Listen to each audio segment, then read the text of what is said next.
ममता एक सादगी पसंद महिला थीं। उनकी परवरिश में दिखावे और बाहरी चकाचौंध की कोई जगह नहीं थी।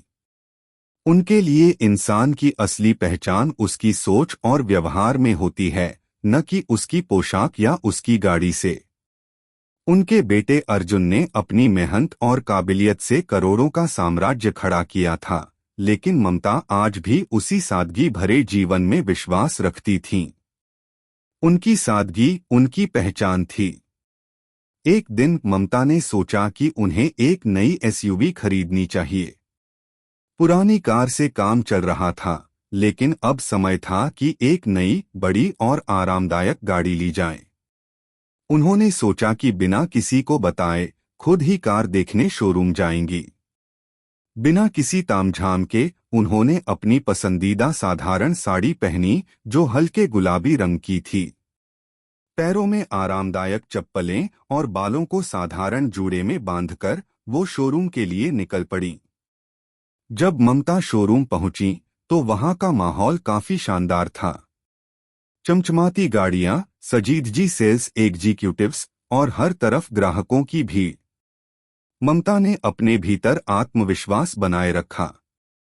वह सीधे उस सेक्शन की तरफ बढ़ीं, जहां एसयूवी गाड़ियां खड़ी थीं। जैसे ही ममता गाड़ी के पास खड़ी हुई और उसे ध्यान से देखने लगी, एक सेल्सवुमन निशा उनकी ओर बढ़ी। निशा का पहनावा काफी आकर्षक था। उसने हाई हील्स, स्मार्ट पैंटसूट और हल्का मेकअप किया हुआ था। उसकी चाल और उसकी आंखों में एक आत्ममुग्धता साफ झलक रही थी। निशा व्यंग्यभरे स्वर में, जी मैडम, आपको कुछ चाहिए? ममता ने उसकी बात को अनदेखा करते हुए गाड़ी की तरफ इशारा किया। ममता शांत स्वर में, एसयूवी दिखाइए, मुझे ये गाड़ी पसंद आई। निशा ने ममता को ऊपर से नीचे तक देखा। उनकी सादी साड़ी, साधारण चप्पलें और बिना मेकअप के चेहरे को देखते ही उसने मन ही मन ममता का आकलन कर लिया। निशा हंसते हुए, एसयूवी, ये कार्स थोड़ी महंगी होती हैं मैडम, आपके लिए कोई और ऑप्शन देख लेते हैं? शायद कोई छोटी गाड़ी। ममता ने उसकी बात को सुना, लेकिन शांत रहीं। हालांकि उनके चेहरे पर हल्का गुस्सा साफ नजर आ रहा था। ममता धीरे लेकिन दृढ़ता से, मैंने कहा एसयूवी खरीद सकती हूं, तभी देखने आई हूं। निशा ने ममता की बात को गंभीरता से नहीं लिया और फिर से व्यंग्य भरे स्वर में कहा, निशा, देखने से क्या होगा मैडम? खरीदने के लिए पैसा चाहिए, एसयूवी के लिए बहुत सारा पैसा। ममता का खून खौलने लगा। उनकी मुट्ठियां हल्के से कस गईं, लेकिन उन्होंने खुद को शांत रखने की पूरी कोशिश की। उनके मन में कई विचार आने लगे। लोग क्या सोच रहे होंगे? क्या सब यही मान रहे हैं कि मैं ये गाड़ी खरीदने लायक नहीं हूं? ये औरत मुझे क्यों जज कर रही है? सिर्फ इसलिए क्योंकि मैंने महंगे कपड़े नहीं पहने। पास खड़े कुछ ग्राहक ये सब सुन रहे थे। उनमें से एक व्यक्ति ममता के पास आया। ग्राहक एक शांत स्वर में, मैडम, आप क्यों सह रही हैं? मैं मैनेजर से बात करता हूं, ये बर्दाश्त से बाहर है। ममता ने उसकी तरफ देखा और हल्की मुस्कान के साथ जवाब दिया, ममता, धन्यवाद, लेकिन मैं खुद संभाल लूंगी। कुछ और ग्राहक भी धीरे धीरे फुसफुसाने लगे। ग्राहक 2, कितनी बदतमीज सेल्स गर्ल है, ऐसे किसी से बात करते हैं? ग्राहक 3, बेचारी महिला, सिर्फ साधारण कपड़े पहनने की वजह से उसे ऐसा झेलना पड़ रहा है। ममता ने गहरी सांस ली और अपने फोन से अपने बेटे अर्जुन को टेक्स्ट किया, यहां आ जाओ, शोरूम में हूं।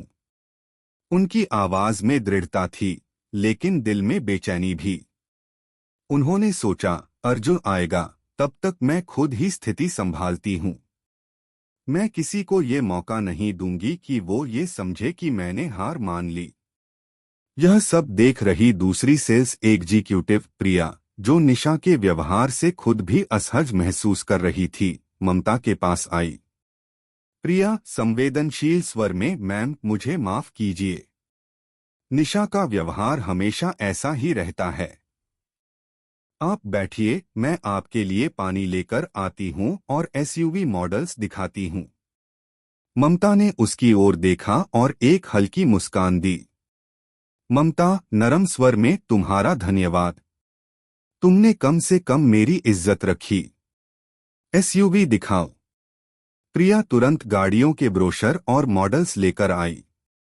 उसने पूरे सम्मान और उत्साह के साथ ममता को गाड़ियों के फीचर्स समझाने शुरू किए। प्रिया मैम, ये मॉडल्स आपके लिए परफेक्ट रहेंगे। इनमें सेफ्टी फीचर्स से लेकर आरामदायक सीटिंग तक सब कुछ है। आप चाहें तो मैं आपको टेस्ट ड्राइव का अरेंजमेंट भी करवा सकती हूँ। ममता, तुम बहुत अच्छा काम कर रही हो। तुम्हारे व्यवहार ने मुझे संतुष्ट किया है। तभी बाहर एक ब्लैक लग्जरी कार आकर रुकी। अर्जुन तेज कदमों से शोरूम में दाखिल हुआ। वह सीधा ममता की तरफ बढ़ा। अर्जुन चिंतित स्वर में, माँ सब ठीक है? आपने मुझे बुलाया? ममता ने अपने बेटे को देखा और शांत स्वर में जवाब दिया। ममता, सब ठीक है। बस यहाँ कुछ दिलचस्प हुआ। अर्जुन ने चारों तरफ नजर घुमाई और निशा को पहचानते ही उसकी तरफ तेज कदमों से बढ़ा। अर्जुन कड़क स्वर में, तुमने मेरी माँ से कैसे बात की? क्या यही तुम्हारा कस्टमर सर्विस का तरीका है? निशा हकबकाते हुए, सर मुझे नहीं पता था कि ये आपकी माँ हैं। अर्जुन गुस्से में, क्या अगर ये मेरी माँ नहीं होती, क्या हर कस्टमर के साथ ऐसा ही व्यवहार करती हो? क्या तुम ये सोचती हो कि गाड़ी खरीदने की योग्यता कपड़ों से तय होती है? निशा का चेहरा सफेद पड़ गया। वह कुछ बोल नहीं पाई। मैनेजर भी वहां आ गया और तुरंत अर्जुन से माफी मांगने लगा। मैनेजर, सर कृपया शांत हो जाइए। जो हुआ उसके लिए माफी चाहता हूं। अर्जुन, माफी से बात खत्म नहीं होगी। यहाँ का सिस्टम बदलना पड़ेगा। प्रिया जैसी लोगों को प्रमोट करो जो अपने काम को समझती हैं और कस्टमर्स की इज्जत करती हैं। अर्जुन ने प्रिया की तरफ देखा और मुस्कुराया। अर्जुन, शुक्रिया, आपने मेरी माँ की इज्जत रखी। प्रिया झिझकते हुए, सर ये तो मेरा फर्ज था। ममता ने प्रिया की तरफ देखा और कहा, ममता तुम्हारी ईमानदारी तुम्हें बहुत आगे ले जाएगी। मैनेजर ने तुरंत निशा को ममता से माफी मांगने को कहा। निशा नीची नजरें करके, मैम मुझे माफ कर दीजिए, मैंने गलत तरीके से बात की। ममता शांत लेकिन दृढ़ स्वर में, माफी से ज्यादा जरूरी है सबक सीखना। याद रखना, हर इंसान की काबिलियत उसके कपड़ों से नहीं तय होती। अर्जुन ने मैनेजर से कहा। अर्जुन, प्रिया को इस शोरूम का मैनेजर बनाओ। वो इसका हक रखती हैं। मैनेजर ने तुरंत हामी भरी। मैनेजर, जी सर, मैं अभी से इस पर काम करता हूं। ममता और अर्जुन शोरूम से बाहर निकले। निशा शर्मिंदगी में डूबी खड़ी रही और प्रिया के चेहरे पर नई उम्मीद और आत्मविश्वास की मुस्कान थी। नमस्कार दोस्तों, आशा करते हैं कि आपको हमारी आज की कहानी पसंद आई होगी। तो इसे लाइक करना ना भूलें। अपना प्यार और प्रेरणा हमारे साथ बांटें। इस वीडियो को शेयर करें और नीचे कमेंट करके हमें बताएं कि आपको यह कहानी कैसी लगी। और हाँ, हमारे चैनल को सब्सक्राइब करना ना भूलें। धन्यवाद।